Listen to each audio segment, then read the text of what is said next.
Two hours later.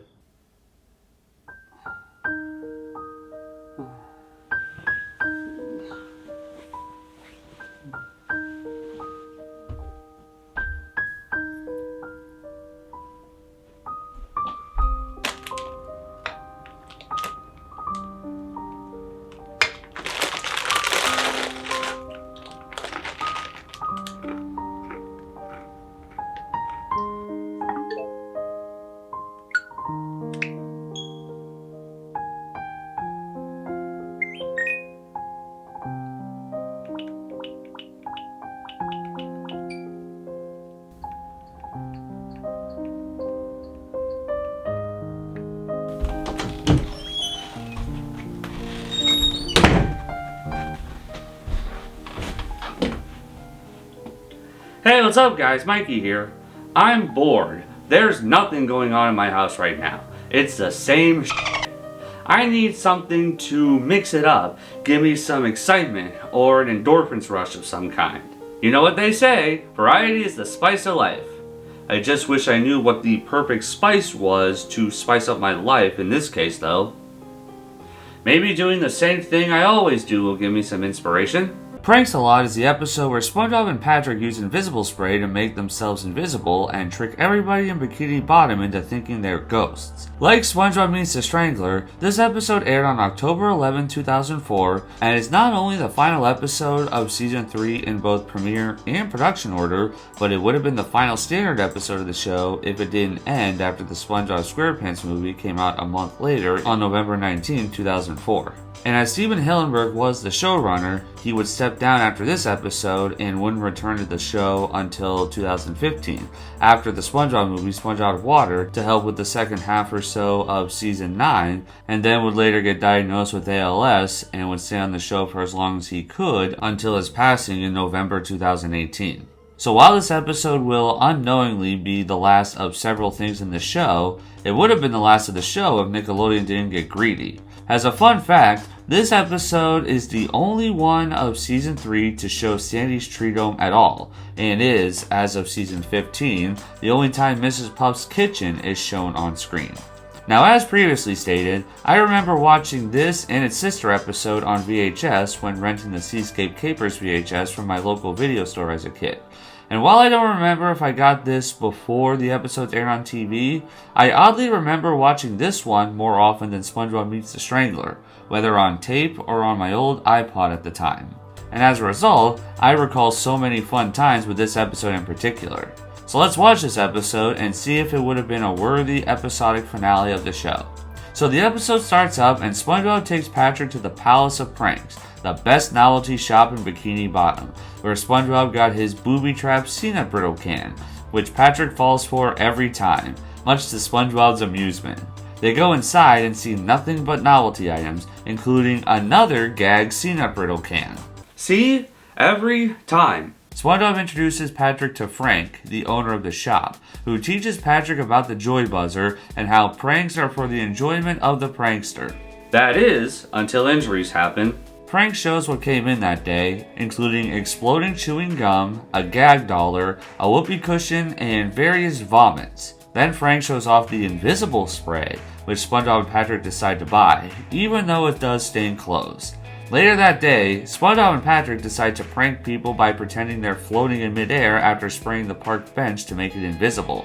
So Patrick takes his pants off because the invisible spray stains clothes. SpongeBob gets naked too, but then they argue about who should spray the park bench for no reason, then accidentally turn their clothes invisible. They get laughed at by some tourists, and Patrick sprays SpongeBob's hand, which gets SpongeBob mad, and they keep spraying each other while saying not cringy puns. Several bad puns later. Now that I think about it, I wonder what's better, bad puns or dad jokes? Soon the spray can was empty and they were completely invisible. They decide to give up the park bench prank and go home to wash the paint off. They ask a guy for the time, and then he thinks SpongeBob and Patrick were ghosts and ran away scared. This gave SpongeBob an idea to haunt everybody in Bikini Bottom, which was much more of an ultimate prank. So the first person they go to haunt was Sandy. They caused some strange things to her before they were shown wearing bedsheets without water helmets. When she took them off, she couldn't see them and thought they were ghosts for real, and hopped in her escape pod to Texas. SpongeBob and Patrick thought it was very funny, and went on a pranking montage scaring Mrs. Puff, Squidward, and various Bikini Bottomites until everybody in town was frightened by them.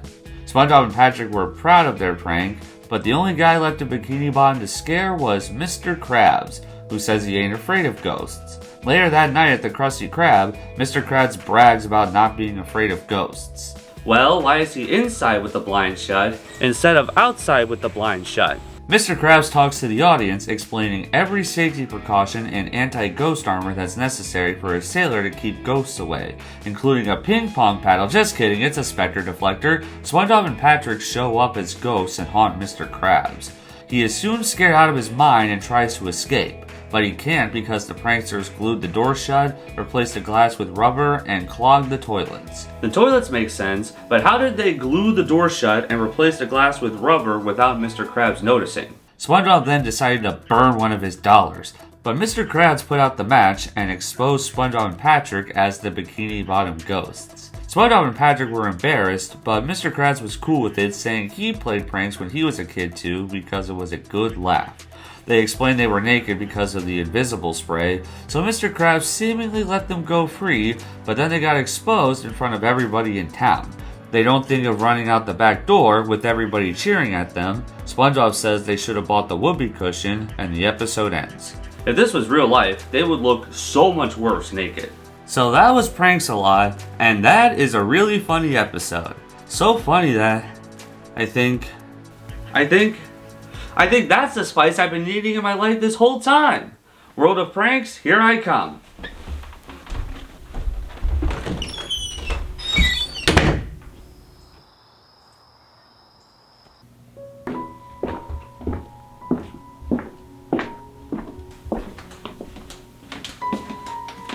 Huh?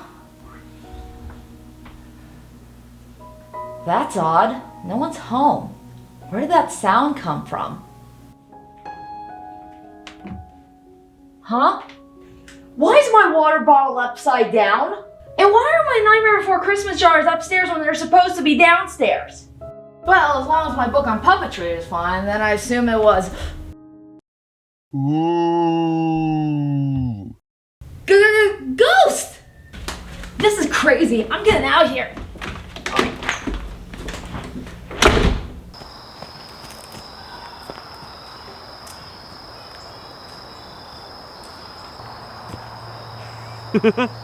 Alright, not a bad first prank. So who won't I scare next?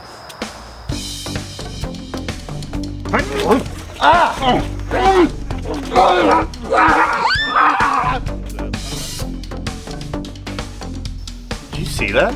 I don't know. Did you?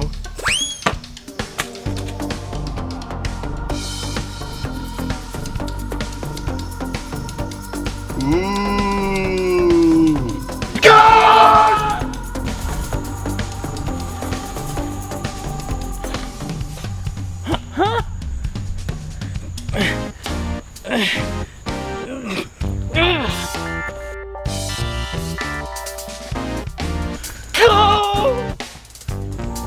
Ooh, toast! Go!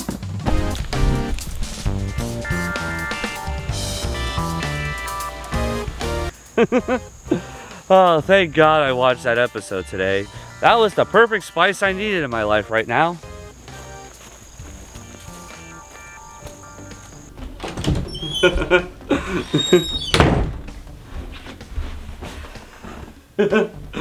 Holy shit, that was a lot of fun.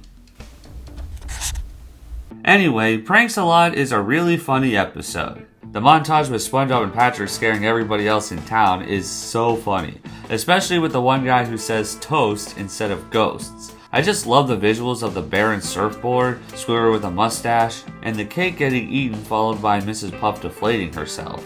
My favorite gag by far in this episode is the guy with the driving eyeballs. It's just so silly. I love a lot of the dialogue here. The guy who cares more about toast than ghosts, Patrick getting turned on by Peanut Brittle, Frank showing SpongeBob his inventory, and SpongeBob's reaction to Frank's various vomits. Mr. Krabs fooling SpongeBob and Patrick, the tourist bus, and the list goes on and on. I really love the bad puns that SpongeBob and Patrick do.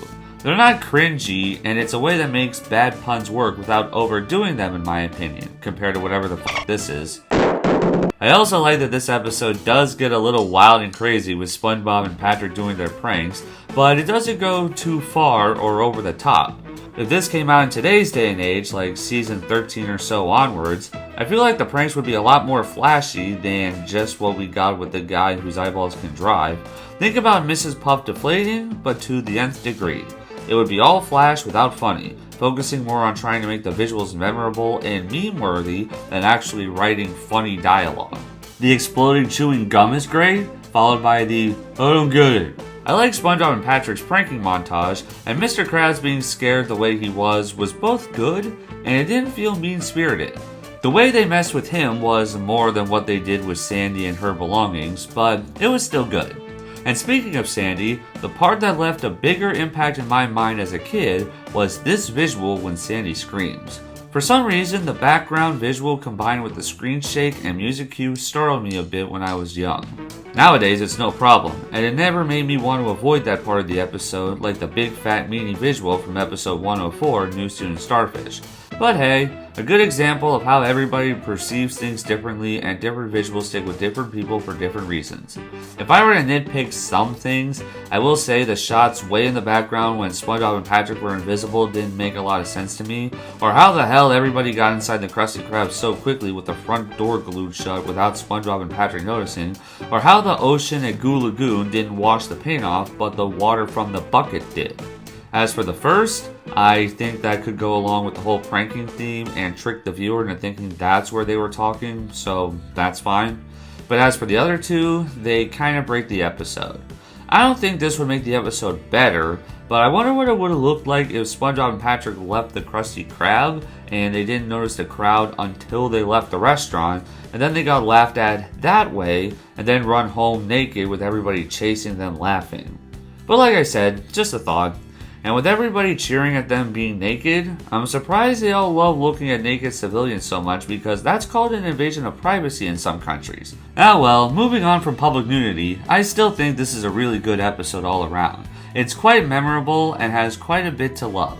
Sure, not a ton happens, it's just seeing how they decide to use the invisible spray to pull their epic ghost prank and the way everybody else reacts to thinking SpongeBob and Patrick are ghosts. A nice slice-of-life story that involves pranks and getting comeuppance. I also like SpongeBob and Patrick's entire arguing scene before the bad puns happen. The Palace of Pranks is a cool store, but it's unfortunate that we don't really see it again in the show following this. I also really like the owner of the store, Frank. He's really likable here, and it's also a shame we don't really see him again outside of a brief background cameo in episode 286, You Don't Know Sponge from season 7. I also like Mr. Krabs' safety precaution in order to keep ghosts away from him, even though I can't find any of what he's talking about online. It's got a lot of that classic humor we love the show for, and it's a good watch all around. Now as a final normal episode for the show before the movie comes out, well, that's tricky. Since the movie was supposed to end the show, then I don't think the show necessarily needs a grand spectacle final episode. That would be neat for sure, but I don't mind not having one. While the show is still going on today, I wouldn't mind if there wasn't a grand final episode because we have the theatrical films after all, which already take place after the episodic show. So if the main series does end during the next 5 to 8 years or so, and we don't get an hour-long finale or something, I'd be okay with that to an extent, at least as long as they don't make a 5th theatrical movie in the main show to end it off. So while this is a fine original final episode, it doesn't feel the most satisfying, but the movie was meant as the grand finale. So for what this episode is, it's fine. It's great as a standard episode, and that's what I always look at it as, back then and even now. If it was the final normal episode, then it would just be fine. But it's still good regardless, and most importantly, no matter what would have happened, it's still a way better final episode than this. I'm not sure how much more I can say, but we don't always need every episode to be a grand spectacle with over-the-top visuals. It's still a fun episode, and that's what matters. Oh yeah, I almost forgot. I love the invisible spray, and I wish that existed in real life. But with the original plans to end the show after this season and the movie falling through, who knows what'll happen now? Pranks-A-Lot is a good episode. So many funny jokes and gags throughout, and all the characters are so strong. Lots of memorable visuals and great dialogue, just all around a classic episode. Not even my nitpicks can take that away.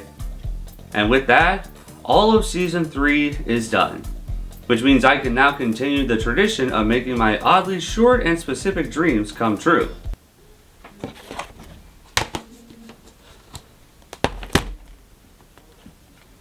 Yep. Oh, thank God this DVD didn't get stolen. You know, the best part about the new shelf I built for the Amiibo at the beginning of the year is that now I have more space for my SpongeBob season DVDs, so now I'll always know if one gets stolen or not. Huh? What just happened? Oh, come on! Come here, you! Oh, man!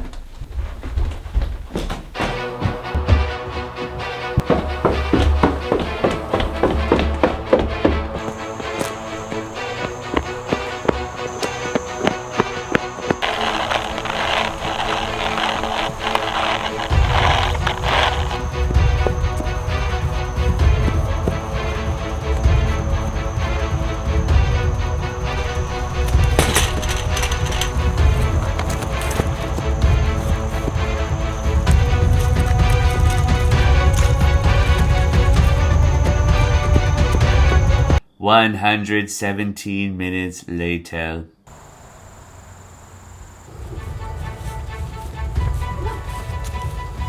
Come on! Stop already!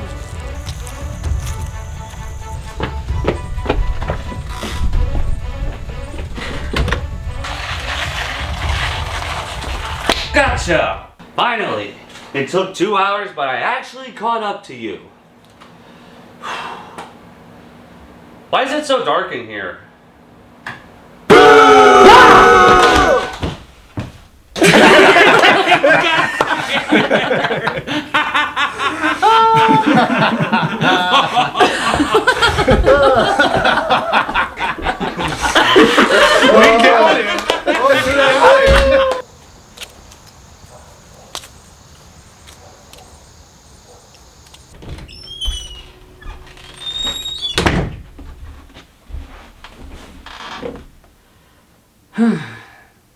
Okay, so that happened. Well, at least I can say the DVD wasn't stolen out of my house in my sleep or something.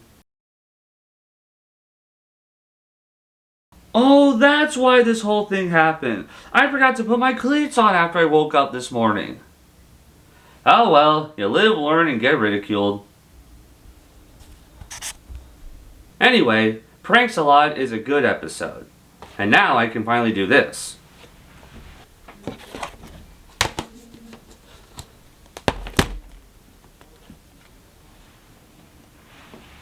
Yep.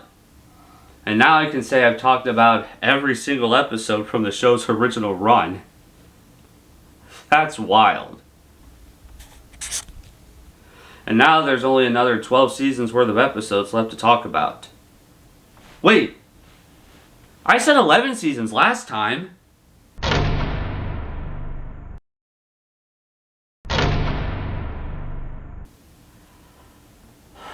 Story of my damn life.